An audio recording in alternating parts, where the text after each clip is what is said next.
আসসালামু আলাইকুম প্রিয় জব প্রত্যাশী ভাই বন্ধুগণ।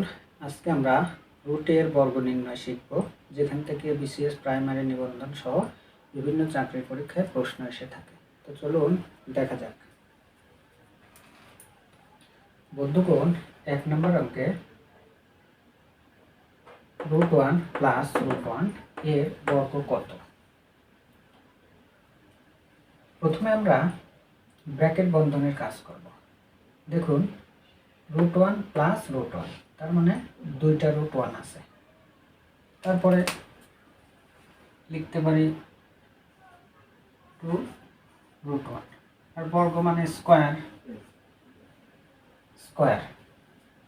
এখন আমরা স্বাভাবিকভাবে কি করব, যদি ভেঙে দিই, 2 এর উপর স্কয়ার, মাঝখানে গুণ আছে, √1 স্কয়ার, 2 দুগুণে 4 গুণ রুট স্কয়ার কেটে নিলে 1 ইকুয়াল টু 4।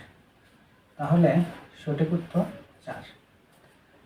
ঠিক একইভাবে 2 নম্বর অঙ্কে √3 প্লাস √3 স্কয়ার এর মান কত? এখানে স্কয়ার দেওয়াই আছে, তাহলে 2√3 স্কয়ার, এটা আমরা লিখলে স্কয়ার গুণ স্কয়ার ইকুয়াল টু 4 গুণ স্কয়ার এবং রুট কেটে গেলে থাকে হচ্ছে 3, তাহলে 12। সঠিক উত্তর 12। আশা করি বুঝতে পেরেছেন। যদি বুঝে থাকেন তাহলে একটি অঙ্ক দেওয়া আছে, কমেন্টসের মাধ্যমে জানিয়ে দেবেন।